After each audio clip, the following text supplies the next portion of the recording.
Bangladesh was once projected as one of South Asia's fastest growing economies, a country balancing economic growth with secular constitutional identity.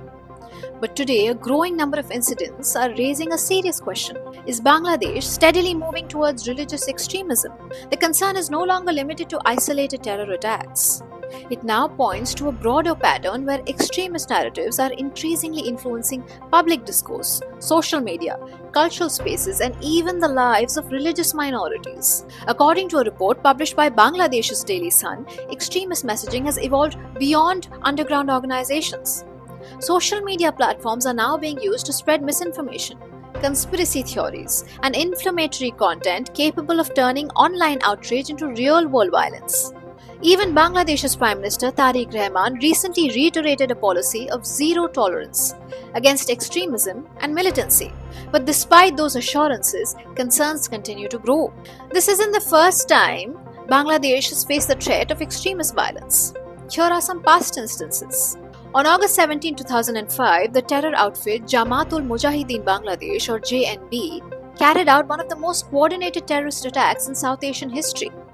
More than 450 improvised explosive devices exploded almost simultaneously across 63 of Bangladesh's 64 districts within less than an hour. Bombs were detonated near the Supreme Court, the Bangladesh Secretariat, and even close to the Prime Minister's office. The message was unmistakable. The group openly declared its objective to replace Bangladesh's secular democratic system with an Islamic state by implementing the Sharia. More than a decade later came another attack that shocked the world. On July 1, 2016, heavily armed terrorists stormed the Holy Artisan Bakery in Dhaka's diplomatic zone.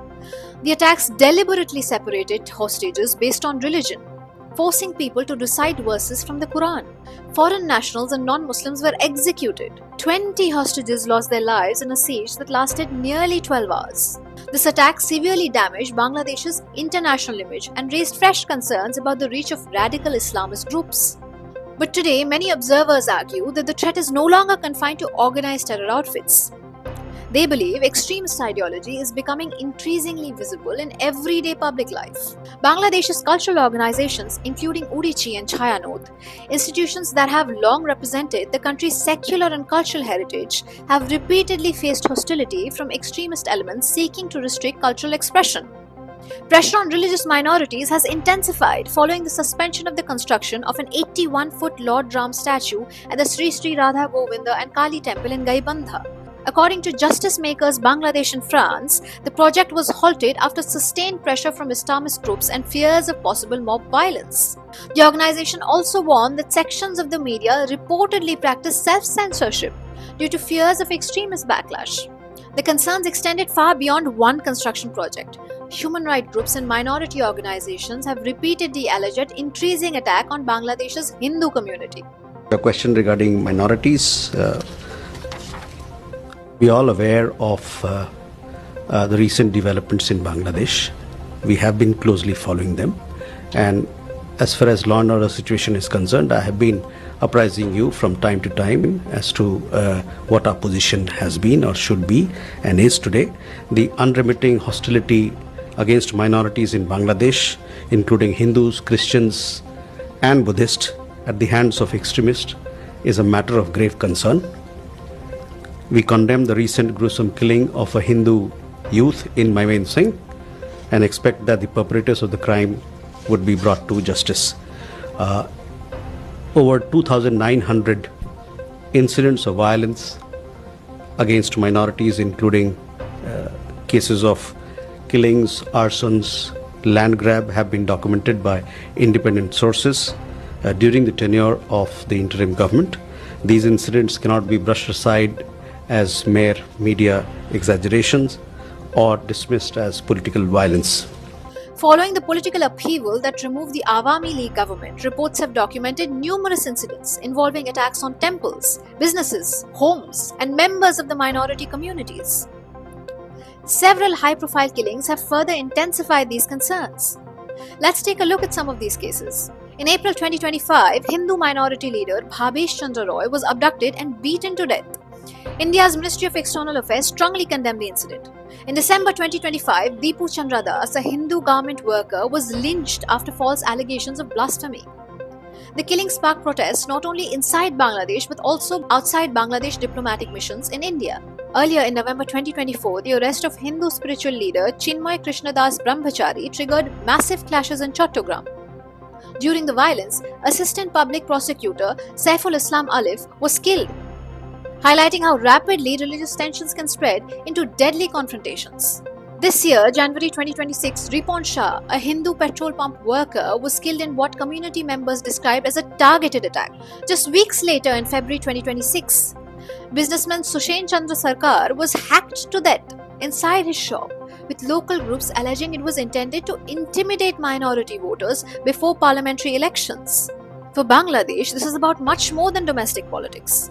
A country seeking foreign investment, economic growth, and regional stability depends heavily on public security, institutional strength, and confidence in the rule of law. When extremist narratives dominate online spaces, when cultural institutions operate under pressure, when minority communities report repeated attacks, and when violence increasingly intersects with politics and religion, questions naturally arise about the direction in which this country is heading.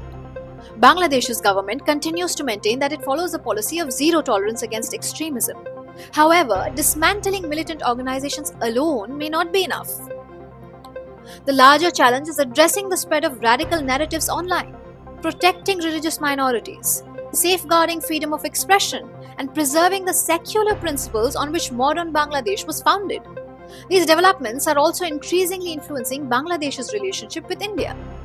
Concerns over illegal cross-border migration to the India-Bangladesh border, particularly along West Bengal, have become a major political and security issue. Indian authorities have intensified efforts to strengthen border management, curb illegal infiltration, and identify undocumented migrants, while deportations of individuals found to be residing illegally have increased under the current government's enforcement measures. Now, in Bangladesh, as I have told you before also, that all foreign nationals in India, if they are here illegally, including from Bangladesh, we have laws to deal with them and they'll be accordingly dealt with. As far as deportation of these people is concerned, there is a bilateral mechanism in place, and once we refer these cases to the Bangladeshi side for them to verify the nationality of these people, and once it is verified, then we take forward the deportation process. We have several or many of these requests which are still pending with the Bangladeshi side, and we hope and expect that they'll be expedited as soon as possible, so that the deportation of people who are illegally staying in India can be taken forward in a smooth and an efficient manner. At the same time, New Delhi has repeatedly expressed concerns over attacks on Hindus and other religious minorities in Bangladesh. India's Ministry of External Affairs has on multiple occasions urged Dhaka to ensure the safety of minority communities, protect places of worships, and bring those responsible for the acts of violence to justice. As Bangladesh counters the challenge of confronting extremist narratives, the stakes extend beyond its diplomatic politics. A nation whose independence was secured with India's decisive support in 1971 has responsibility, one might argue, to uphold the secular and pluralistic ideas on which modern Bangladesh was founded. Protecting minorities and firmly confronting extremist forces is essential not only to Bangladesh's own future, but also to preserving the trust that has long underpinned India-Bangladesh relations. This is Shivangi Mukherjee for India Abroad.